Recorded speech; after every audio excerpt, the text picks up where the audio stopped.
Le thème que nous allons développer ensemble ce soir a été intitulé « Comment connaître sa place », il me semble, c'est ça. Donc, pour essayer de réfléchir à ce sujet, tout d'abord, je voudrais bien sûr commencer notre réflexion par un point sur la paracha de la semaine. Nous allons aborder à partir de maintenant le troisième livre de la Torah, qui est le livre donc de Vaïkra. Et ce texte-là va nous parler d'un sujet qui est assez complexe, puisque c'est l'univers des corbanotes. Les corbanotes, traduction classique, ce sont les offrandes, les sacrifices. Et en effet, on va développer pendant de longs passages les différentes offrandes qui s'amenaient d'abord dans le Mishkan, dans le sanctuaire du désert, et puis par la suite au Beth Amikdash, au temple de Jérusalem. C'est vrai que l'univers des corbanotes n'est pas simple à comprendre. La première leçon que nous apprennent ces corbanotes est la suivante. Le corban, c'est donc au fond un animal qui va à un moment être là pour pouvoir être sacrifié, c'est-à-dire on va l'abattre. Désolé pour les éventuels supporters de la SPA. Et c'est vrai que, de manière générale, quand on parle de ça, ça fait toujours un petit peu bizarre dans ce monde dans lequel on prône le droit à l'égalité, et ça va aujourd'hui jusqu'à même le monde animal. Qu'est-ce qui se passe au fond quand on amène un corban ? La première leçon est la suivante, c'est de se rappeler que chaque élément dans l'univers a une fonction, et que au moment où on amène ce corban, eh bien, la personne qui l'amène doit se poser la question de savoir quelle est sa place et quelle est la fonction qu'elle doit occuper dans l'univers. Le corban a bien sûr d'autres dimensions que nous n'allons pas développer maintenant. On fera sans doute un cours particulier pour expliquer qu'est-ce qui se joue là-dedans. Mais déjà, le point de départ de la réflexion qu'on va élaborer, c'est que au moment où on se retrouve à utiliser cet animal pour une certaine fonction, eh bien, la première leçon que nous devons tirer pour nous, c'est si cet animal a une fonction, s'il a une place, eh bien, nous, quelle est notre place à l'intérieur de l'univers dans lequel on se trouve, et à travers la découverte de la place qui est la nôtre, bien sûr, en second temps, réfléchir sur quelle est la fonction qui doit être la nôtre dans cet univers. Et cela, on le retrouve entre autres dans un enseignement des Pirkei Avot. La Mishnah nous dit la chose suivante. La Mishnah nous dit « Al teibaz l'ochol adam » ne sois pas méprisant vis-à-vis de quiconque. « She'en locha adam she'en lo sha'a ve'en locha davar she'en lo makom » car il n'y a pas d'individu qui n'aura pas un moment son heure. « Ve'en locha davar » il n'y a pas une chose « she'en lo makom » qui n'a pas sa place. Il est intéressant de constater dans cette Mishnah, dans ce texte donc, du Talmud, qu'on va faire une distinction entre Adam, l'individu, et après Davar, une chose. En locha Adam, she'en lo sha'a. Il n'y a pas de personne qui n'a pas son heure. Serait-ce à dire que chacun d'entre nous va avoir son moment de gloire. Quel est le sens de cet enseignement ? Et après on nous dit, Ven locha davar, il n'y a pas une chose. Donc là on n'est plus dans l'univers de l'être humain, on est dans l'univers de davar, une chose. Et on va essayer de comprendre pourquoi est-ce que c'est ce terme qui a été utilisé, she'en lo makom, qui n'a pas de place. Tout d'abord, en locha adam, she'en lo sha'a. On est en train de dire à quelqu'un, al teibaz, n'aie aucune forme de mépris vis-à-vis de l'individu, car il n'y a pas d'individu qui n'a pas son heure.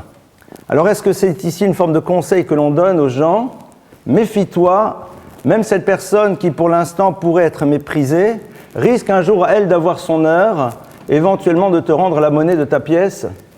Vous êtes d'accord que même si c'est vrai dans l'absolu, c'est un peu petit, et plus que cela, si c'est ça l'argument que tu dois apporter pour ne pas être dans le mépris de l'autre, alors c'est dramatique. C'est-à-dire, ne méprise pas, tu sais pourquoi ? Parce que sait-on jamais. Mais si c'est pas ça, alors méprise.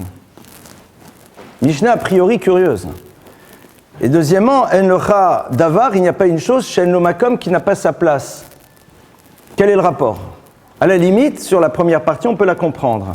Fais attention, ne méprise pas l'autre, car l'autre risque d'avoir son heure. C'est-à-dire celui que tu méprises, c'est nécessairement que tu es dans un rapport de force à ton avantage, puisque tu peux faire preuve de ce mépris vis-à-vis de lui. Mais quelle est cette notion de en locha davar chez en lo makom? Car aussi, il n'y a aucune chose qui n'a pas makom, son lieu. On va essayer d'ouvrir une réflexion sur cette Mishnah, et sur la base de ça, on va essayer de voir qu'est-ce qui se passe, comment est-ce qu'on fait pour découvrir sa place, est-ce qu'il faut la découvrir, et une fois qu'on l'a découverte, qu'est-ce qui va se passer dans notre vie. Al teibaz lo chol adam. Ne sois pas méprisant lo chol adam pour chaque personne qui rentre dans la catégorie de Adam. Adam, c'est la dimension de l'humain dans sa totalité, puisque dans le terme de Adam, vous avez deux notions. Tout d'abord, Adamé, ce qui veut dire « je lui ressemblerai ». Je lui ressemblerai, c'est-à-dire être à l'image de son Créateur. Et en même temps, la dimension de Adama, qui veut dire la terre. En effet, Adam, l'humain, c'est celui qui est pris dans cette double tension de savoir que d'un côté, il a cette possibilité de pouvoir ressembler au Créateur, on va essayer de comprendre comment, et en même temps, vivre dans cette conscience permanente de sa mortalité et surtout de son origine, qui au fond est celle de la terre vers laquelle il reviendra un jour. Al teibaz le chol adam, c'est-à-dire, ne sois pas méprisant pour tout celui qui rentre dans la catégorie du Adam, celui qui serait soit dans cette dimension élevée, soit au contraire celui qui ne se verrait que dans cette dimension totalement mortelle, qui l'amènerait donc à avoir une vie dans laquelle ce qui l'intéresserait, eh bien, c'est essentiellement ce qui se passe ici et maintenant. Cette double dimension, nous l'avons en possible. Mais chacun d'entre nous décide si l'une et l'autre vont émerger de la même manière, ou si une va à un moment émerger plus par rapport à l'autre, voire même si une en émergeant ne risque pas de faire disparaître l'autre.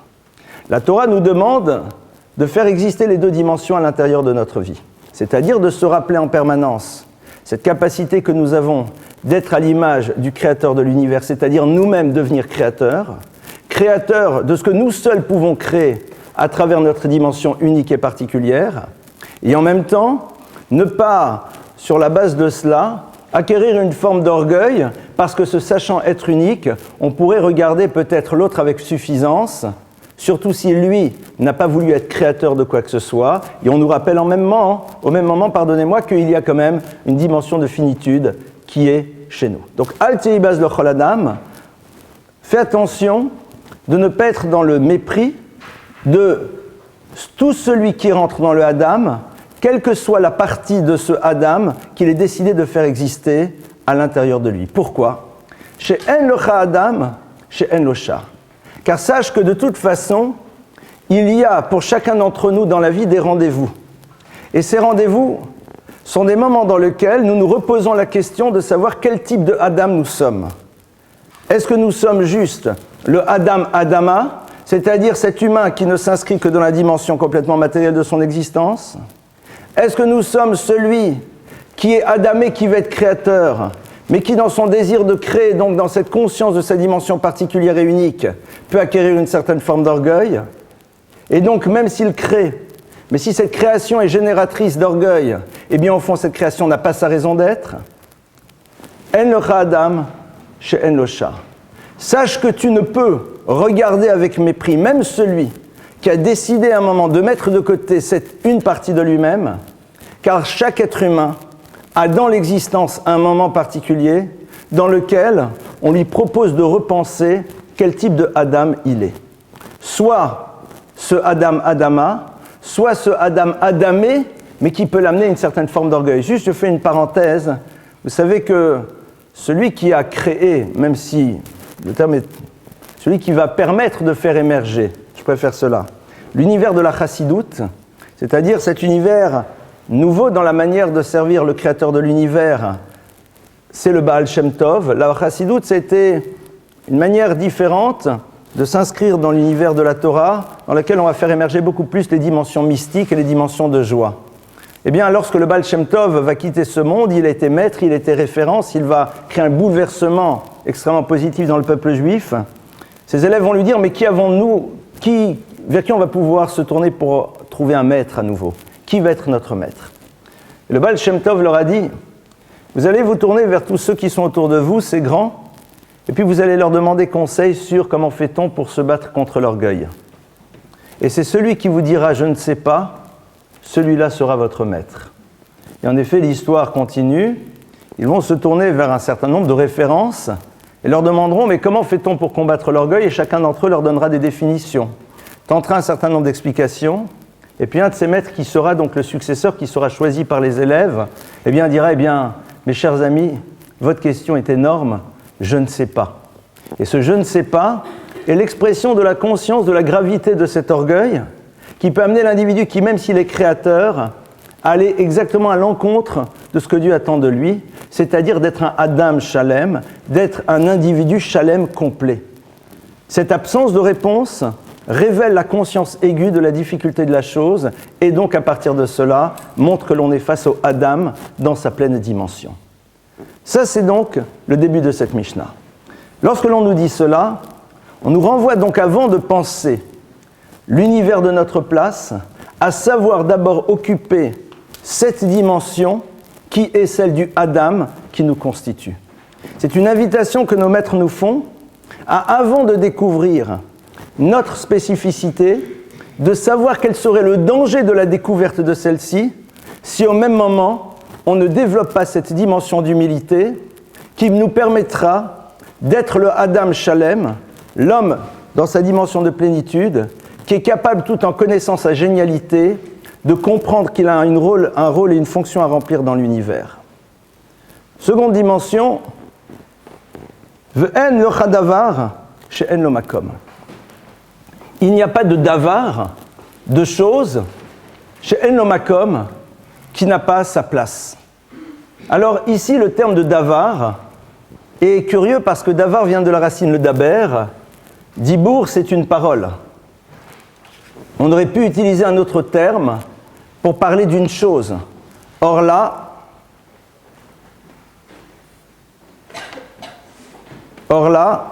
on utilise le terme de davar. Davar milachon dibour, davar qui vient donc de la notion de la parole. Le dibour, c'est quoi? C'est le moment où l'individu va exprimer ce qu'il est. Le dibour, c'est le moment où en effet on s'adresse à, et à travers une parole, on révèle ce que l'on est, même si les mots parfois veulent cacher véritablement ce que l'on est en profondeur. Le principe même du dibour, ce n'est pas juste le mot, c'est l'au-delà du mot, c'est le mot dans ses intonations, c'est le mot dans le choix de celui-ci et pas d'un autre, c'est le mot qui est au fond ce qui va nous permettre d'être découvert par celui qui sait véritablement ce que veut dire le mot. Alors, sans doute, celui-ci est rare, mais néanmoins, c'est ça, la dimension du davar. Ve'en lo chadavar, she'en lo makom. Celui qui est déjà le Adam, c'est-à-dire celui qui a cherché à faire exister les deux, va un moment devenir davar, c'est-à-dire une chose, mais cette chose-là, en vérité, c'est une parole qu'il exprime. Yesh lo makom, il a à un moment une place. C'est quoi une place?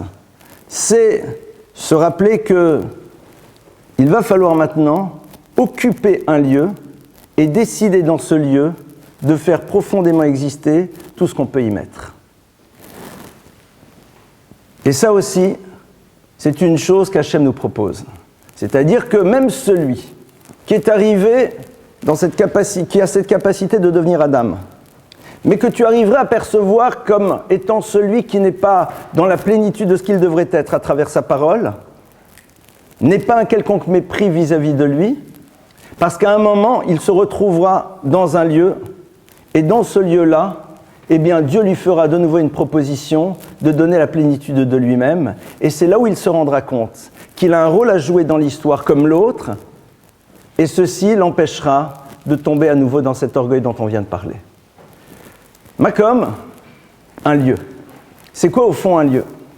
Alors il y a dans la Torah un texte qui est assez connu, mais si on regarde la manière dont les choses sont écrites, c'est assez surprenant. Il y a marqué en effet que lorsque Moïse s'est retrouvé face à la fameuse histoire du Sné, c'est-à-dire du buisson ardent, tout le monde connaît cet épisode, ceux qui ne le connaissent pas, je vais le redire à nouveau. Moïse donc est là, Moshe est là, il est dans le désert, il poursuit une brebis qui s'est égarée, et à un moment il voit au loin un Sné Boer Boesh, il voit un buisson d'épineux qui est en train de brûler, Vasne enenu ukal, et comme dit le verset, ce Sné, c'est-à-dire ce buisson, ne se consume pas. Alors le texte nous dit que Moshe va voir ce qui se passe, et lorsqu'il arrive là-bas, Dieu à un moment va lui dire Shal na'alcha me'al raglecha, ki hamakom asher ata omed alav admat kodeshu.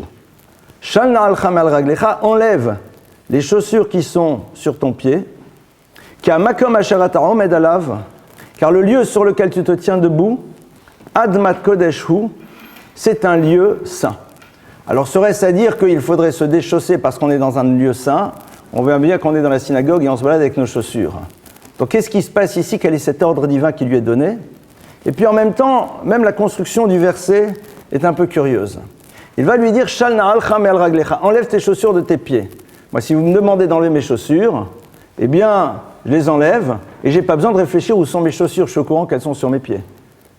Donc Shal na'alcha, enlève tes chaussures, me'al raglecha, de tes pieds. Ben, on est au courant que les chaussures, c'est sur les pieds.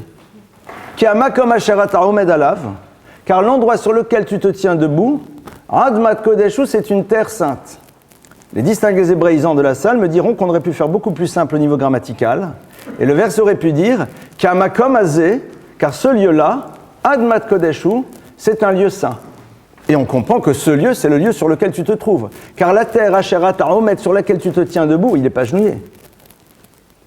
Haaretz hazot, cet endroit-là, Admat Kodeshu, c'est une terre sainte. Donc on a ici deux termes qui a priori sont totalement superflus. Shal na'alcha me'al raglecha, on va essayer de réfléchir. C'est quoi au fond une chaussure? La fonction d'une chaussure, c'est tout simplement de faire ce que l'on appelle une chatzitza, c'est-à-dire de permettre d'être une forme d'interface entre la terre et ce que nous devons y faire, c'est-à-dire être en mouvement. Cette chaussure-là, si elle n'est pas là, eh bien, elle va faire que notre mouvement sera sans doute plus difficile. Parce que le sol est ainsi fait, c'est que si on se balade nu-pied, eh bien, au bout d'un moment, on risque d'avoir les pieds en sang et ça risque d'être très compliqué pour continuer à avancer. Le na'al, c'est quoi? C'est quelque chose qui est là pour servir à pouvoir être justement dans un mouvement. Cette interface qui se fait entre ce que nous devons faire, il y a un élément sur lequel nous devons faire, mais qui, de par ce qu'il est, peut nous empêcher de faire. Yakadosh Baruch Hu dit à Moshe, voilà. La première chose, c'est que tu vas te retrouver dans un lieu. Et ce lieu-là, eh bien, sache que ici, tu vas devoir enlever tes chaussures. Pourquoi? Pourquoi ici, je vais devoir enlever mes chaussures? Puisque justement, le but de la chaussure, c'est d'être dans un mouvement, et le but de notre vie, c'est ce mouvement. Alors pourquoi tu me demandes de l'enlever? Suite du verset. Car la terre sur laquelle tu te tiens debout, Admat Kodeshu, c'est une terre sainte. On va ici analyser deux termes. Le terme de tout d'abord, Omed, le lieu sur lequel tu te tiens debout. Le second terme que l'on va analyser, c'est Kodesh, une terre sainte. C'est quoi une terre sainte? Ça veut dire quoi? Le mot Omed, Aïn, même Dalet, est un terme avec lequel vous pouvez faire un autre mot, qui est le mot Dema. Dema, c'est quoi? C'est une larme. Dema, Dmaot, ce sont des larmes. Quel est le rapport? Avec le mot Kadosh, qui veut dire saint, vous faites un autre mot qui est le mot Shoked. Shoked, c'est celui qui est dans un effort intense pour réaliser quelque chose. Et le texte, entre autres, bien sûr, ce n'est pas la lecture exclusive, est en train de nous apprendre cela. Shal na'alcha me'al raglecha. Il faut savoir qu'il y a des moments dans lesquels le mouvement doit s'arrêter et ce que tu dois faire, c'est d'être prêt à rester là où tu te trouves, même si au fond ce lieu-là, c'est un lieu de larmes. Traduction, le mouvement n'est pas là pour échapper à une situation de vie, le mouvement est là pour investir profondément et totalement ce moment dans lequel tu te trouves, ce lieu dans lequel tu es, pour pouvoir, à travers cette notion d'effort, faire émerger ce que tu dois en faire émerger. Le makom, le lieu de l'individu, ce n'est pas le lieu dans lequel il va à un moment vivre les choses comme il le désire. C'est d'abord l'acceptation de l'endroit dans lequel il se trouve, de la place qu'il occupe, c'est-à-dire de celle qu'il découvre, et à partir de là, même si celle-ci, c'est l'univers du DMA, c'est l'univers en effet du pleur, c'est-à-dire de la difficulté, c'est là où véritablement il doit se réaliser à travers cette dimension de shkida, c'est-à-dire cette notion d'effort. Pour pouvoir arriver à faire cela, il faut être capable de pleurer. C'est quoi le pleur ? Pleurer, c'est ne pas avoir peur à un moment de se confronter à une réalité intérieure en la mettant face à soi-même. Cette réalité qui peut être une réalité de tristesse, qui peut être une réalité de joie, qui peut être toutes les réalités du monde. Lorsque l'on pleure, même si on veut cacher ses pleurs, mais soi-même en pleurant, on réalise qu'il se passe quelque chose à l'intérieur de nous, il y a un travail d'acceptation. D'acceptation du moment bouleversant dans sa joie, et on le préfère, d'un moment bouleversant peut-être dans sa difficulté, pas nécessairement de souffrance, mais difficulté lorsqu'on est face à une prise de conscience. Et c'est là où véritablement on est dans notre makom, on est dans notre lieu. Notre lieu, c'est celui qui n'est pas nécessairement l'univers rêvé. Notre place, ce n'est pas celle que l'on a imaginée, c'est celle dans laquelle on se trouve pour l'instant, qui est le fruit de notre naissance, de l'histoire que nous avons vécue, dans laquelle nous n'avons pas encore réfléchi sur la place que nous devions occuper. Ça, c'est donc notre point de départ. C'est vrai que ce sont des choses qui ne sont pas simples, parce que si on réfléchit, on va réaliser que la plupart du temps, la recherche de notre place, c'est avant tout de la place qui nous permettra de vivre ce que l'on rêve, d'une place qui nous permettra de ressentir ce que l'on a envie de ressentir, d'une place qui, au fond, se définirait de manière un peu symbolique comme étant la petite maison dans la prairie, c'est-à-dire de se retrouver dans quelque chose dans lequel on pense que l'on va être bien. Et la Torah nous dit, mais ce n'est pas du tout ça. Connaître sa place, c'est d'abord ne pas vouloir la connaître, mais c'est d'abord accepter la place dans laquelle on se trouve à l'instant. Celui qui veut connaître sa place ne doit pas rêver de sa place. Il ne doit pas chercher à la connaître. Il doit d'abord être dans ce travail d'acceptation de la place et du lieu dans lequel il se trouve. Place physique, place dans une famille, place dans une difficulté, place géographique, toutes ces places-là. Hamakom asharat haomed alavad matkodeshu. Et Akadosh Baruch Hu lui dit Shal na'alcha, justement cette interface, qui est au fond l'élément qui te permet d'être dans ce mouvement. Eh bien là maintenant tu l'enlèves, parce que ton mouvement il doit être un mouvement immobile. Vous savez, cette danse immobile et ce chant que l'on n'entend pas, c'est là où les choses elles se jouent maintenant. Et c'est à partir de cela que tout le processus qui va amener le peuple juif à occuper la place qui doit être la sienne dans l'histoire commence. C'est-à-dire que c'est là où Akadosh Baruch Hu va dire, le peuple d'Israël occupe une place, il est en train de vivre pleinement ce qu'il doit y vivre, et toi aussi, c'est ce que je te demande de faire maintenant. Et sur la base de cela, eh bien maintenant l'histoire elle va avancer. Le mouvement que l'on opère pour trouver sa place ne peut s'opérer que si d'abord on a décidé de ne pas chercher à faire ce mouvement, mais que si on est d'abord prêt à accepter cette réalité qui est nôtre à l'instant T, et à partir de là, d'investir pleinement. Il y a à la fois ce lieu, il y a à la fois cette époque, il y a à la fois cette place, et savoir qu'est-ce qu'on doit en faire. Ça, c'est donc le point de départ. Alors, bien sûr, ce travail d'acceptation, il n'est pas simple, surtout si la place que l'on occupe à l'instant T n'est pas simple aussi à vivre.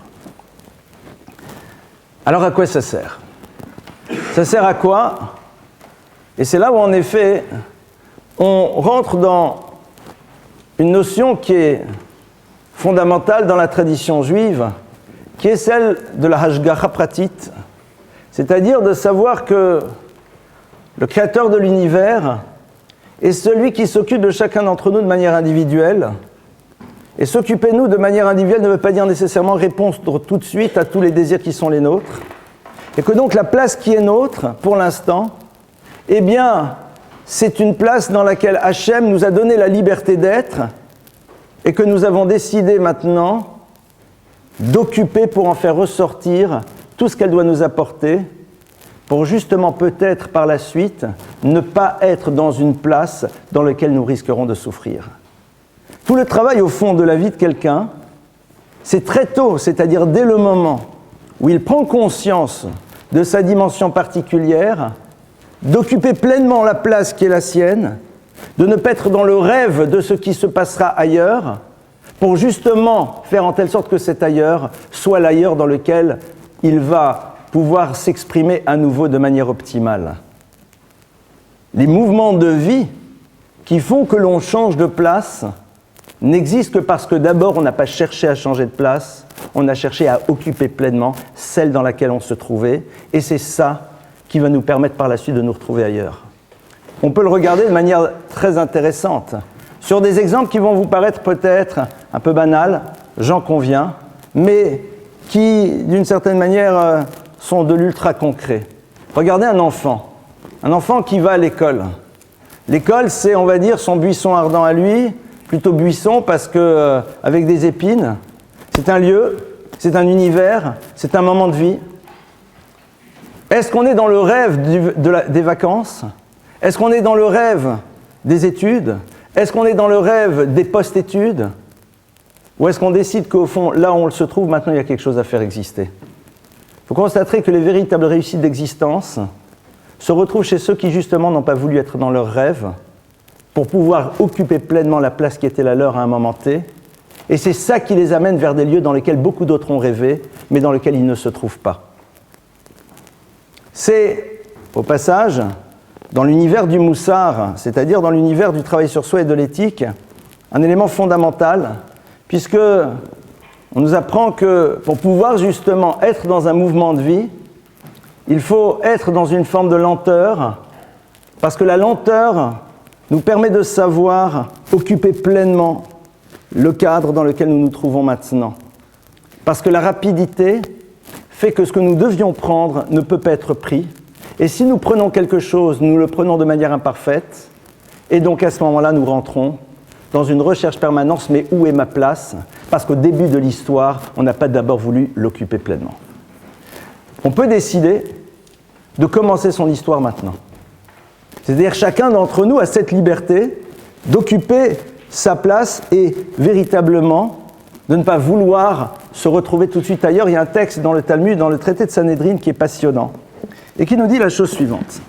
Sanhédrin, c'est donc un traité du Talmud qui nous relate comment se passait le système juridique à l'intérieur du peuple d'Israël. Et on est en train de nous parler de Sanhédrin. Comment était installé le Sanhédrin? Le Sanhédrin, c'était le grand tribunal de Jérusalem. Alors, je ne vais pas vous lire toute la Mishnah parce que ça serait trop long. Mais on nous dit voilà qu'ils étaient assis en arc de cercle. Et puis après, il y avait donc les greffiers. Enfin, on nous décrit exactement comment fonctionne une vraie cour de justice. Et on nous dit Veshalosh shurot shel talmidei chachamim yoshvim lifnem.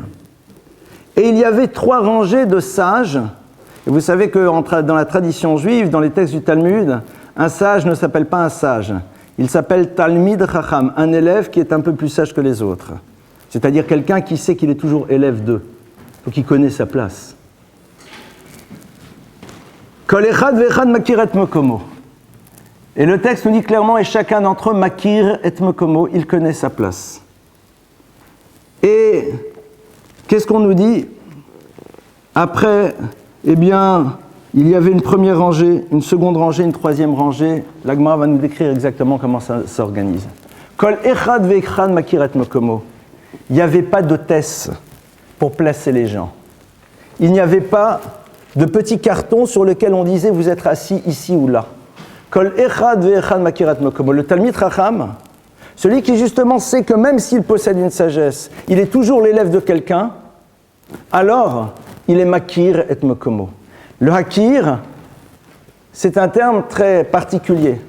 Le hakir, c'est connaître. Quand je dis que je connais quelqu'un, on avait vu ça une fois dans un autre cours, il y a la notion de date, c'est la connaissance intime, et la notion de hakara. La notion de hakara, c'est le savoir que l'on a de la totalité des éléments qui constituent l'autre. Ce n'est pas le savoir dans l'intime, c'est-à-dire dans un rapport de proximité absolue, savoir intime, mais la hakara. La hakara, c'est la connaissance de tout ce qui constitue l'autre. Kol echad makir et mekomo. Chacun connaît sa place. Est-ce que ça veut dire que chacun avait repéré? Non. Chacun se connaît dans la totalité des éléments qui le constituent à ce moment-là pour savoir quel est l'endroit qui lui correspond. C'est-à-dire, il ne rentre pas dans cet univers dans lequel l'individu a l'impression qu'il existe à travers la place qu'il occupe, parce qu'il sait très bien qu'au fond, ce n'est pas la place qu'il occupe qui lui donne de la valeur, mais c'est sa valeur qui donne de l'importance à la place qu'il occupe. Cette notion-là, on la retrouve dans une Gemara qui explique la chose suivante. La Gemara nous dit que, elle nous cite un verset de la Torah qui, au moment de la révélation, nous apprend quelque chose et nous dit Bimshor hayovel hemaya alubar, que lorsque la révélation va avoir lieu sur le Sinaï, eh bien pendant la totalité de la révélation, tous les éléments qui constituent le peuple juif ne peuvent grimper sur le Sinaï, c'est interdit. Personne n'a droit d'avoir accès au Sinaï. Et le texte nous dit, mais dès le moment où la révélation s'arrête, eh bien à ce moment-là, il y a donc une sonnerie de chauffard, de cette corne de bélier qui va retentir. Et le texte nous dit, Bimshor hayovel, lorsqu'ils entendront cette longue sonnerie de corne de bélier, Hemaya alubar, à ce moment-là, ils monteront sur la montagne. Mais attendez, la montagne est sacrée, c'est le lieu de la révélation. Et la Gemara ne nous dit rien du tout. Kolzman, tant que la révélation a lieu, ce lieu a une importance. Dès le moment où la révélation disparaît, ce lieu redevient comme tout autre lieu. Et de là, dit la Gemara, nous apprenons She'en locha Adam, she'en hamakom mechabed et Adam, et là Adam mechabed et mekomo. Car ce n'est pas la place qui donne de la valeur à l'individu qui l'occupe, mais c'est l'individu qui donne de la valeur à la place sur laquelle il se trouve. Je donne toujours ce conseil à ceux qui organisent des mariages, de mettre cela sur les cartons dans lesquels on place les gens, et comme ça, vous ne risquez pas d'avoir quelqu'un qui va vous dire « je ne suis pas assis à la bonne table », vous lui montrerez l'envers, vous lui direz « ce n'est pas le lieu dans lequel tu te trouves qui te valorise, mais c'est toi qui valorise le lieu dans lequel tu te trouves ». Ça veut dire quoi? Ça veut dire que le makom, c'est donc dans le Sanhédrin, dans le tribunal de Jérusalem, alors que ce sont, même si j'aime pas le mot, parce que le mot peut être extrêmement péjoratif, mais on va le dire quand même, c'est l'élite du peuple d'Israël, c'est ces maîtres par excellence, et bien justement leur génialité fait qu'ils savent qu'ils ont toujours un makom, que chacun d'entre eux a un endroit particulier, et que ce qu'il va chercher, c'est l'endroit qui lui correspond particulièrement, et non pas l'endroit qu'il veut occuper. Comment est-ce qu'on fait pour découvrir sa place? Donc on a vu déjà, en ne voulant pas aller déjà ailleurs, mais en décidant que la place dans laquelle on se trouve, c'est véritablement le lieu dans lequel on va devoir construire quelque chose de particulier. Et cette construction, elle va passer, comme on l'a vu, à travers cette notion de kadosh, de sainteté que l'on a traduit par les dimensions de shkida, par un effort très particulier, et qui va pouvoir s'exprimer parce qu'on est d'abord dans ce travail d'acceptation de tout ce que nous sommes, et on se pose la question, ce que je suis dans cet endroit-là, c'est pourquoi? Ça sert à quoi? À la fois dans la construction de l'être, et en même temps dans ce que je peux apporter aux univers qui sont autour de moi. Et c'est vrai que dès le moment où cette pensée nous habite, alors il n'y a pas de quelconque mouvement qui peut nous faire peur, parce que si on se retrouve dans une place, c'est que nécessairement on a quelque chose à y faire. Ce n'est pas ce que j'avais projeté et imaginé, ce n'est pas ce que j'avais rêvé, mais c'est peut-être parce que justement j'ai rêvé que je me retrouve toujours là où je suis. C'est peut-être parce que justement je n'ai pas voulu d'abord habiter la place qui était la mienne, que je ne me retrouve pas à la place où j'ai rêvé.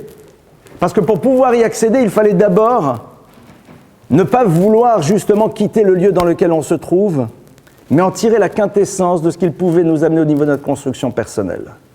Faire en telle sorte que la difficulté même d'être dans ce lieu soit l'élément qui va nous permettre de pouvoir un jour réaliser que nous n'avons plus rien à y faire, et donc à partir de cela, on remet ses chaussures et le mouvement s'opère, et on se retrouve dans une autre place, dans quelque chose d'autre. Et vous verrez d'ailleurs, c'est très caractéristique, que ceux que l'on appelle les maîtres du peuple juif ont cette particularité, c'est qu'ils n'ont jamais eu de projet de carrière. Ils n'ont jamais eu de projet de carrière, ils ne se sont jamais posé la question de savoir quelle place ils voudraient occuper un jour. Ils se sont tout simplement contentés chaque jour de leur vie de faire ce qu'ils devaient faire là où ils étaient avec les éléments qui étaient avec eux. Et puis dès le moment où justement ils avaient fait tout ce qui était possible, de facto ils se sont trouvés ailleurs. Et un jour, ce ailleurs, eh bien, s'impose, c'est d'être ce vers lequel naturellement on se tourne, parce que justement ils ont su occuper pleinement et totalement ces places dans leurs différentes étapes de vie. Et vous constaterez que souvent, ceux qui ont eu un plan de carrière vont peut-être accéder à des résultats. Mais qui accède? Est-ce que c'est un Adam ou c'est autre chose? Regardez et analysez la dimension de Adam, de ceux qui occupent la place qu'ils ont rêvée. Se pose-t-il la question de Adamé, je veux ressembler au créateur de l'univers, c'est-à-dire moi aussi, être créateur de ce que je dois réaliser dans ce monde, et en même temps me rappeler de ce que je suis, et être dans une réelle humilité. La plupart du temps, ces créations ne sont là que pour eux, et le fait qu'elles apportent aux autres, c'est juste une manière de se remonter le moral en disant « je ne suis pas trop égocentré ». Et quant à l'autre partie qui est celle de l'humilité, la plupart du temps, il va falloir bien chercher pour pouvoir la trouver. Poukrasi, dit la Gemara, sors et vois. Sors, vois et observe. Maintenant, comment est-ce que nous, on peut faire là où on se trouve? Ça, c'est la question qui se pose. Et pour cela, on va rentrer dans quelque chose qu'on avait une fois analysé ensemble. C'est cette notion-là de Kohelet Rabbah. Dans Kohelet, on nous dit la chose suivante. Al tomar shehayamim arishonim hayu tovim em ele, ki lo mechochma sha'al tazot. Ne te dis jamais que les jours passés étaient bien mieux que ceux que tu vis aujourd'hui, ki lo mechochma sha'al tazot, car ce n'est pas la chochma, la sagesse, qui t'amène à poser ce genre de questions. C'est-à-dire d'abord, ne pas vouloir être dans le regret d'un univers et ne pas vouloir être dans la projection vers un autre univers. C'est déjà le premier point. Il faut se forcer à cela. Al tomar kilo me chochma. Celui qui pense comme cela, il n'y a pas chez lui cette notion de chochma. Parce que la chochma, c'est quoi? La sagesse, on l'a déjà vu ensemble dans ce cours. Chochma, ce sont deux mots. Koachma, c'est la force du pourquoi. La force du pourquoi, c'est de se dire, mais pourquoi au fond là? Pourquoi cette situation? Celui qui a de la chokhma se pose le pourquoi de ce qu'il vit, et c'est très bien qu'il va maintenant devoir comprendre qu'à travers ce qu'il vit, il y a quelque chose à faire émerger. Que le lieu dans lequel il se trouve est générateur de quelque chose de nouveau qui n'existait jamais dans sa vie. Celui qui n'est pas dans la chokhma va être sans arrêt dans l'envie d'être ailleurs ou dans le regret d'un passé. Et ça ne sert à rien. Ça, c'est ce que Shlomo HaMelech nous dit. Et il est intéressant de voir que on est dans un monde dans lequel on aime bien les solutions de rattrapage, dans lesquelles les sessions de septembre ne nous font jamais peur. Alors on peut, mais c'est décaler d'autant la possibilité d'accéder à la plénitude de ce qu'on doit réaliser dans ce monde. Chacun d'entre nous, dans le monde des relations maintenant, se pose la question de sa place. Et on sait que dans une famille et dans un couple, parce que ce sont deux univers totalement différents, parce que si dans une famille on oublie qu'il y a la famille et le couple, alors on risque d'avoir ni famille ni couple. Dans une famille, chacun doit se dire et se pose la question, pardonnez-moi, mais au fond, quelle est ma place? Quelle est la place que j'ai? Dans un couple aussi, on se pose la question de savoir quelle est la place que j'ai? Qu'est-ce qui se cache derrière cela? Eh bien, c'est le besoin d'être reconnu. Un besoin d'être reconnu par l'autre. Mais ce n'est pas du tout la problématique qu'on vient d'évoquer. Connaître sa place ne veut pas dire pour autant qu'on n'a pas besoin d'être reconnu par l'autre. Lorsque quelqu'un dit « j'ai besoin d'avoir une place », ce n'est pas du tout « j'ai besoin de savoir quelle est ma place ». J'ai besoin de savoir juste ce que je représente pour toi. Quand les gens dans le monde des relations disent « mais j'ai pas de place », on va leur dire « non, c'est pas vrai, tu as une place ». Et ta place ne dépend pas de ce que les autres te diront sur ta place. Ton Makom, c'est à toi de décider qu'il existe là où tu te trouves maintenant, à Makom Asherat Haomed Alav, le lieu sur lequel tu te tiens debout, Admat Kodesh. Ce que tu cherches, c'est savoir ce que tu représentes pour l'autre. Et ça, en effet, c'est quelque chose dont on a besoin dans le monde des relations parce que ça rassure. Et le fait de connaître et d'occuper pleinement sa place ne veut pas dire pour autant qu'on n'a pas besoin que l'autre nous dise qu'on représente quelque chose. Et vous allez voir combien, malheureusement, cet abus de langage nous amène à ne jamais trouver notre propre place, puisque c'est l'autre qui est censé nous la donner. Quelqu'un va vous dire, mais j'ai pas de place, je cherche ma place, j'ai pas de place dans ma famille, j'ai pas de place dans le groupe, j'ai pas de place dans mon couple. L'onachon, tu as ta place à toi et elle ne dépend jamais de l'autre, jamais, d'aucune manière. Ce n'est pas l'autre qui va te la signifier. Ce n'est pas la manière dont l'autre va fonctionner par rapport à toi qui va te montrer que tu as une place. Et le drame, c'est quoi?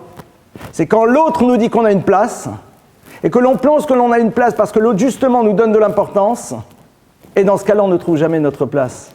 Parce que la seule chose qui se passe, c'est qu'on sait qu'on a de la valeur. On sait qu'on représente quelque chose pour l'autre, à travers la manière dont il fonctionne. Et donc on est ici face à quelque chose qui est dramatique. C'est qu'on dit, je cherche ma place, j'ai besoin d'avoir une place, et quelqu'un va me dire, oh, comme vous êtes joli, comme vous me semblez beau, le ramage, le plumage, vous êtes quelqu'un de super, vous êtes génial, etc. et tout. Tous les 2 minutes, l'autre me fait un compliment, je me sens bien. Ouais, j'ai de la place. J'ai une place dans cette famille. On me reconnaît, on m'applaudit, on me dit que je suis quelqu'un de super, qu'on m'adore, que je suis génial, etc., etc. Qu'est-ce que je me sens bien? Me commera ta place, tu la découvriras jamais alors. Parce que ça, c'est tout simplement savoir que tu as de l'importance pour quelqu'un. Mais ce n'est pas occuper sa place. Ce n'est pas rechercher à la faire exister là où tu te trouves. Et vous remarquerez que souvent, dans ces univers-là, eh bien, on est terriblement statique. Pourquoi? Parce que comme l'autre me fait exister à travers sa parole, donc je me sens bien. Donc pourquoi, au fond, je devrais maintenant, dans la place qui est la mienne, faire émerger quelque chose? Vous voyez un petit peu comment le langage peut parfois nous faire partir et nous empêcher de nous tourner vers l'essentiel. Il y a après, la Gemara nous dit que avant la conception d'un enfant, eh bien il y a ce que l'on appelle un ange, c'est-à-dire une énergie qui s'appelle Leïla, qui vient et qui demande à Dieu Tipazu Mate Alea. Cette petite goutte-là qui arrive, Mate Alea, qu'est-ce qui va se passer sur elle? Gibor ou Khalash? Sera-t-il quelqu'un de puissant ou de faible? Chacham? Sera-t-il quelqu'un d'extrêmement sage, d'extrêmement intelligent, pardonnez-moi? Ou est-ce qu'il sera moins intelligent? Ani ou Achir, est-ce qu'il sera riche ou pauvre? Et Dieu répond. La Gemara nous dit, mais il y a une question qu'on ne pose pas. Sadik Veracha, sera-t-il un être juste ou un être de mal? Ça, en effet, c'est ce qui appartient à son libre arbitre. Et connaître sa place, ça va être donc, comme on l'a vu, une forme d'acceptation d'abord, et puis après se rappeler que le premier des libres arbitres que nous avons, et j'ai envie de dire, pardonnez-moi, le principe même du libre arbitre, il se réduit à une question.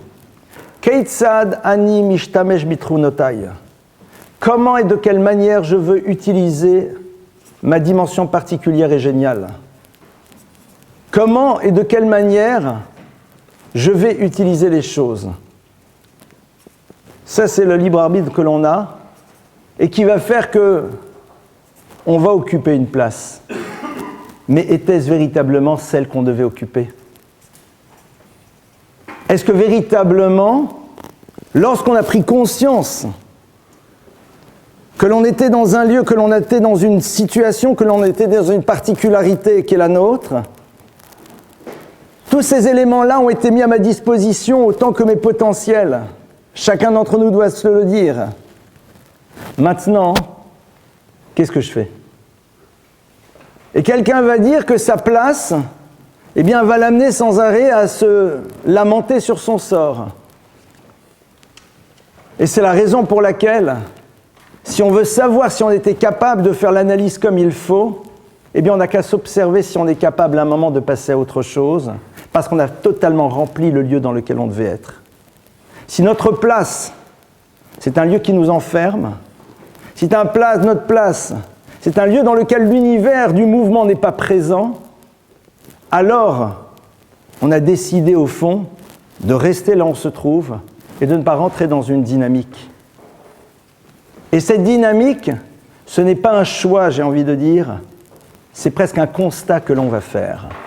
On va réaliser que l'on est maintenant dans un ailleurs, non pas parce qu'on a voulu y aller, mais parce que là où on se trouvait, l'histoire s'est terminée, et donc nécessairement notre place, elle se passe dans un autre moment, dans un autre univers.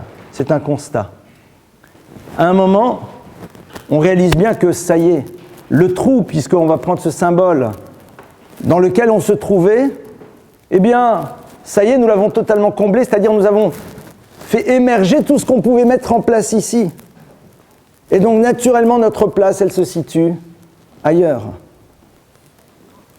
Aller jusqu'au bout d'une réalisation possible, dans le cadre dans lequel on se trouve, avec les potentiels que l'on connaît de soi, avec la situation qui est la nôtre, nécessairement nous amènera à un moment à nous retrouver dans une étape suivante.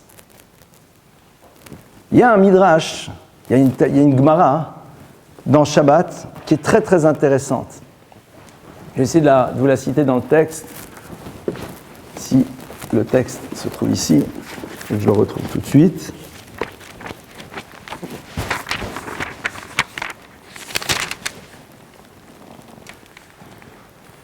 Voilà.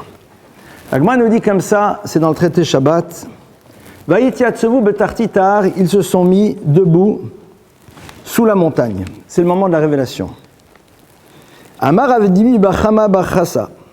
Ce maître qui s'appelle Rav Avdimi va nous enseigner. Melamed shekafa kadosh baruch hu alem et ar kagigit.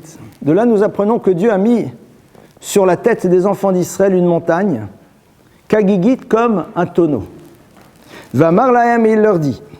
Imatem kabli ma Torah mutav, si vous recevez la Torah, c'est bon, veimlav, et sinon sham tegvoratrem, ici sera votre tombeau. Une question qui se pose, à laquelle je ne répondrai pas ce soir, parce que ce n'est pas le sujet, c'est si c'est comme ça, comme disait l'autre, difficile liberté. Comment voulez-vous choisir autre chose? Or, le texte, il est là. Et le peuple juif a accepté en parfaite conscience et en parfaite liberté la Torah. Réfléchissez au fait de cette semaine avec ces deux éléments. Nous avons été totalement libres de la recevoir et pourtant le texte nous raconte une histoire dans laquelle, on nous met une montagne sur la tête. Vous avez le droit de trouver aussi vos réponses. Voilà, je vous donne des devoirs pour la semaine. Mais ce qui m'intéresse, oui, c'est vrai quoi, vous avez le droit de bosser aussi. La question qu'on pose, il y en a plusieurs bien sûr, mais c'est cette image un peu curieuse. Kafa lehem et ar kagigit. Il leur met la montagne sur la tête, kagigit comme un tonneau. Pardonnez-moi, si le texte nous avait dit Dieu prend la montagne sur leur tête et leur dit, ça me suffit amplement, c'est quoi cette image du tonneau? Une montagne sur la tête comme un tonneau. En plus, allez-y, la montagne, le tonneau, il faut un peu d'imagination. Alors bien sûr, il y a plusieurs lectures quand je vous propose une explication, souvent sont celles que j'ai entendues de mes maîtres. Eh bien, ici, il y a peut-être un élément. Kafalem et ar kagigit, c'est quoi la particularité d'un tonneau? Imaginez une montagne qui est comme un tonneau. Vous imaginez le Mont Blanc comme un tonneau. Alors, vous êtes dans le tonneau. On met le tonneau sur la tête. Entre vous et moi, on peut faire du chemin dans le tonneau. Parce qu'il est large. Mais la particularité du tonneau, c'est qu'au fond, on sera à terme dans un mouvement circulaire. C'est-à-dire que même notre linéarité, à un moment, aura quelque chose qui s'arrête. Akadosh Baruch Hu dit, si vous voulez être dans un mouvement linéaire permanent dans l'existence, alors la Torah va vous permettre de la voir. Pourquoi?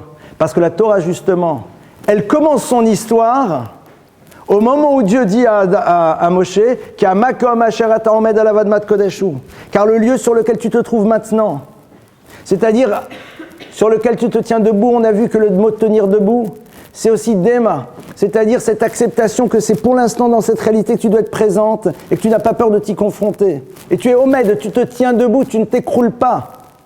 Admat Kodeshu, c'est là véritablement où tu vas pouvoir réaliser ce que tu dois être à travers cet effort de Shkida, à travers cet effort permanent.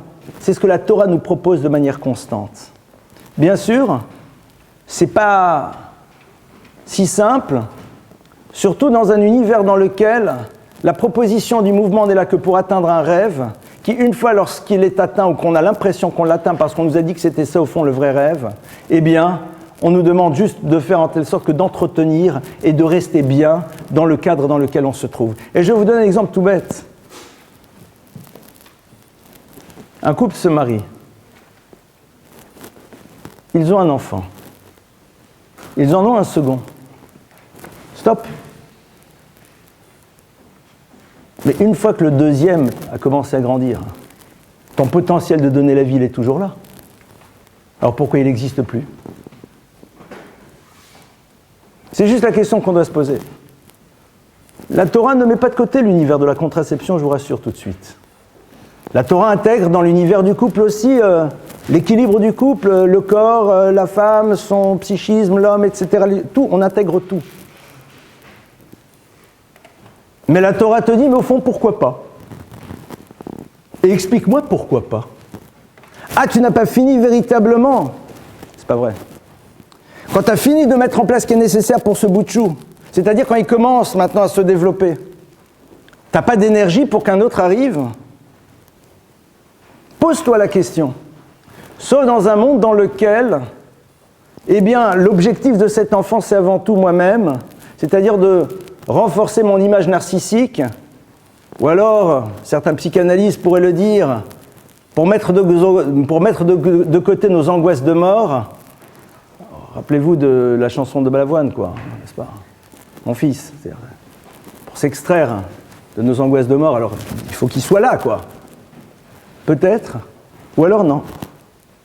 Ça y est, t'as fini, t'as pleinement rempli les choses, next. Automatiquement, la question, elle se pose. Dans ce potentiel qui est toujours là. De manière maintenant ultra pragmatique et ultra concrète, pour pouvoir faire ce travail, chacun doit s'arrêter et se dire, bon, où j'en suis maintenant?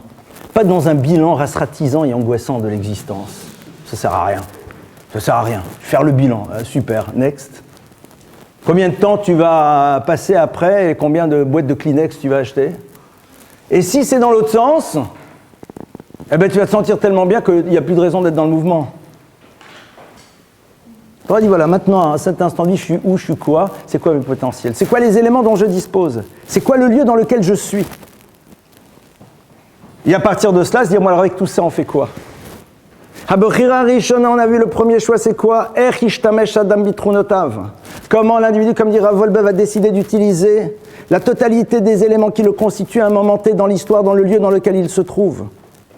Et c'est là où il va donner quelque chose qui fera que naturellement il se retrouvera après dans une autre chose, et qui l'amènera un jour à être, comme je l'ai dit tout à l'heure, dans le lieu dans lequel beaucoup auraient rêvé d'être, parce que justement il n'a jamais rêvé d'y être, mais il a tout simplement fait le constat qu'il s'y trouve maintenant, parce qu'il a d'abord décidé d'occuper pleinement son makom, son lieu, et le zman, et d'accepter le moment dans lequel il se trouve.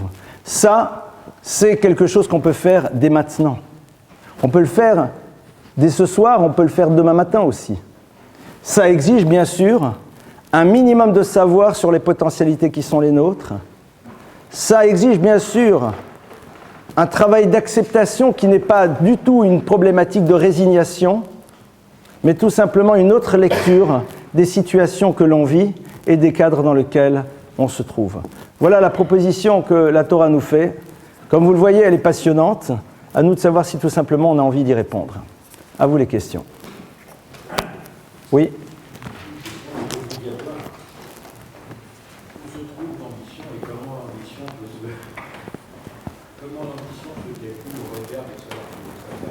L'ambition, elle est très simple. Vous posez la question, où est l'ambition? Mais l'ambition, c'est justement d'occuper pleinement le moment dans lequel je me trouve. L'ambition, c'est surtout pas le next. L'ambition, c'est le maintenant. Non, il s'impose. Il s'impose. L'ambition, c'est de faire tout ce que l'on doit faire à cet instant T, à travers tout ce que l'on est, de la manière la plus authentique, la plus forte, la plus puissante possible. Et donc nécessairement, si votre ambition au quotidien, c'était de faire en telle sorte que cette journée produise tout ce qu'elle peut produire, mais ribono shalom, vous savez où on en serait? Vous y serez sûrement, moi malheureusement j'y suis pas encore, mais vous imaginez un petit peu. Si notre ambition de demain matin, c'est de faire en telle sorte que cette journée qui s'ouvre, qui va être donc mon makom, mon lieu et mon zman et mon temps, avec le savoir que j'ai de moi-même, elle soit celle dans laquelle je vais produire tout ce que je peux produire. Et pas dans une dimension de productivité, surtout pas, mais de l'habiter pleinement, de la faire exister totalement. Regardez d'ailleurs les... Ah, vous allez dire, certains ont une ambition, je veux devenir. Ils sont devenus. Mais il est où le Adam? Où est le Adam? Les grands chercheurs sont ceux qui se sont contentés de faire leur expérience maintenant. Ils n'ont pas dit « je veux découvrir la molécule qui ». Tout le monde sait qu'il faut découvrir quelque chose. Donc on est obligé de prendre une direction. Ça c'est quoi? Je suis dans un laboratoire de physique, ou dans un laboratoire de chimie, ou dans un laboratoire de pharmacie. Donc il y a bien une direction. Mais aujourd'hui, je vais essayer de faire le mieux possible les expériences. Bien sûr, après au niveau d'une organisation technique, il faut savoir qu'on va dans cette direction, mais en dehors de ces nécessités techniques, non. Et c'est parce que justement, on vit pleinement ce moment que, là, véritablement, les choses... Vous savez, il y a même dans le Talmud une discussion très intéressante dans les maîtres qui disent « c'est quoi un mariage ?» Est-ce que c'est une fois un homme qui, avec une femme, décide de s'unir pour l'éternité? Et les maîtres disent « c'est peut-être pas sûr. Le mariage, c'est à chaque moment. » Ça veut dire que chaque moment... c'est un moment nouveau. Alors quelqu'un entendait ça, il a commencé à dire à l'autre Mazal Tov, Mazal Tov, Mazal Tov, Mazal Tov, d'accord. Vous imaginez un petit peu pour les traiteurs de folie. Mais c'est un petit peu ça. Occupez pleinement. Et faites le constat de ceux qui ont réussi à rester Adam. Au bout de leur réussite, demandez-leur, vous aspiriez à ça. J'ai cette chance extraordinaire d'étudier aujourd'hui une fois par semaine avec quelqu'un au téléphone, puisqu'il n'est pas en France, il est en Israël. C'est un monsieur qui a, on va dire aujourd'hui, dans les canons actuels, a une très, très, très, très grande réussite professionnelle. Et quand on s'est rencontrés un jour, on ne savait pas qui on était, donc c'est pour ça qu'on a vraiment pu devenir amis. Et puis j'ai découvert, je pense 1 ou 2 ans après, au passage, ce qu'il faisait. Il m'a dit, je suis dans l'industrie. Je lui ai dit, bon, d'accord, très bien, c'est amplement suffisant. Et quand un jour, je lui dis « Ah, donc, il m'a dit oui. Il m'a dit très sincèrement, je n'ai jamais imaginé qu'un jour je serais ça. C'est d'ailleurs jamais ce que j'ai cherché. Et pas dans le style, vous savez, non, je n'ai jamais cherché, mais le destin a fait que, pas du tout. Il m'a dit, il se trouve que. Et j'ai la chance de le connaître, et ce que je viens de vous dire ce soir, je le retrouve tellement chez lui. Et le chez lui, ça peut être le chez lui de chacun et chacune d'entre nous. Hein. C'est pas des êtres... voilà, c'est l'exemple. Non, non, le chez lui, il est chacun. Il est chacun chez... Donc c'est ça, au fond, l'ambition. L'ambition de vivre pleinement, de faire en telle sorte que voilà, c'est maintenant que ça se passe. Oui, autre question. Oui. Un instant, sur la gauche, et après à vous, pardonnez-moi, il venait de... Oui. Vous avez commencé par les korbanot quelque part. Oui. Je ne vois pas le rapport.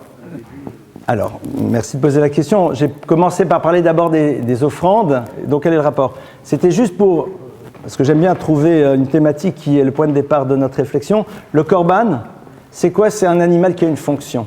Et que quand on l'amène, on doit se dire, voilà, cet animal a une fonction. Et donc, à partir de là, au moment où on l'amène, parce que le korban, c'est tout sauf le sacrifice au Dieu. Enfin, c'est pas ça dont il s'agit du tout. Ça, c'est une vision complètement païenne. C'est pas du tout... Le korban, c'est en même temps un vecteur interpellant. Et au passage, il remplit une fonction. Et donc, moi, je me pose la question de la fonction. je reprends ça à travers un autre exemple. Il y a un maître qui s'appelle le Rahavad, Rabbi Avram ben David de Posker. Posker est une ville à côté de Nîmes, dans le Gard. Et il y a eu dans ces petites villes de grands maîtres. Et le Rahavad, Rabbi Avram ben David, a vécu à l'époque de Maïmonide. Et le Rahavad a écrit un livre qui s'appelle les Baalei Nefesh, entre autres. Il a écrit un grand commentaire sur Maïmonide. Et dans un autre ouvrage, plus ésotérique, il va à un moment parler de l'univers des mortifications. Vous savez que le judaïsme est tout sauf une religion doloriste. C'est pas du tout à travers la souffrance que l'on va... C'est tout sauf ça. Mais à un moment, il dit, la notion du jeûne, elle existe. Et lui va dire, oui, je vais te parler du jeûne par excellence. Il va nous dire, et je vais vous le donner à travers une image qui va vous faire sourire un peu triviale, le jeûne par excellence, c'est être assis dans ton restaurant préféré, on t'a servi ton plat préféré, et tu ne termines pas ton plat. Alors vous allez dire, ça se fait pas, c'est du gâchis. Tu as donné ta fameuse bouteille que tu aimes tant, et puis tu n'as pas fini la bouteille, non pas parce qu'à l'extérieur il y a un contrôle d'alcoolémie. Mais pourquoi ? C'est pas interdit, c'est méga cachère. Puis peut-être au prix où tu l'as payé, en plus tu as envie de finir. Et puis en plus c'est du gâchis, aurait dit nos mères, faut pas gâcher la nourriture. Vestige des angoisses du passé. Et le Rava dit pas du tout, c'est un jeûne que tu fais. Parce que savoir réfréner à un moment quelque chose, parce que là, t'as plus faim, alors c'est quelque chose d'énorme. C'est bien plus complexe que de ne pas y aller. Savoir se dire oui, mais stop, c'est quelque chose qui t'aide à grandir. Non pas du tout, fais-le tous les jours pour te faire souffrir, mais réalise que tu es capable de. Ah, cette nourriture qui va être jetée, elle remplit sa fonction. Parce que là, ce sont les nutriments spirituels de cette nourriture que tu es en train d'ingérer au moment où tu ne la consommes pas. Au moment où tu la consommes, ce sont des nutriments matériels qui sont en train de pénétrer ton corps et qui vont te nourrir. Au moment où tu arrêtes cette consommation, ce sont des nutriments spirituels qui sont en train de te construire. Et donc cette chose remplie, cette nourriture non consommée, est en train de remplir cette fonction. C'est pour ça qu'il faut aussi à un moment, si ça ne vous dérange pas, sortir un peu des chemins classiques et réfléchir 2 minutes. Et que la fonction, ce n'est pas toujours ce que l'on croirait. Vous savez, c'est comme dans l'univers de l'éducation. La fonction du parent, c'est parfois justement de savoir ne pas être pour laisser l'enfant être. Mais il faut savoir à quel moment et de quelle manière et dans quel cadre. Aujourd'hui, on fait tout le contraire. Là, on devrait être, on n'est pas, et là, on n'a pas besoin d'être, on est. C'est super rigolo d'ailleurs, si vous constatez. Au niveau de l'éducation, c'est génial. Alors, là, on aurait besoin d'être, on n'est généralement pas. Et puis, ça, c'est aussi se dire quelle est ma fonction à ce moment-là. D'accord ? Oui. Quelle était votre question ?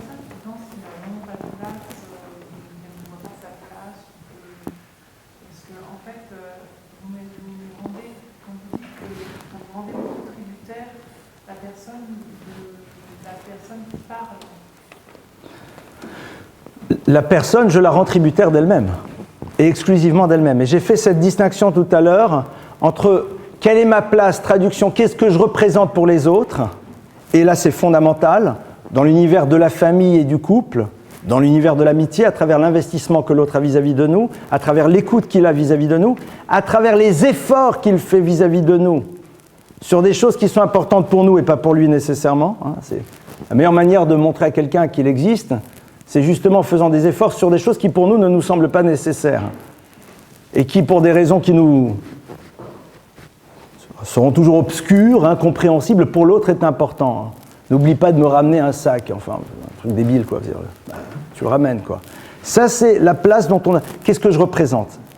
On peut arriver à un moment, si on fait un vrai travail sur soi, à ne plus trop être dépendant de ça, mais dans l'univers de la famille et du couple, c'est capital. Même un couple, je me rappelle, un de mes maîtres,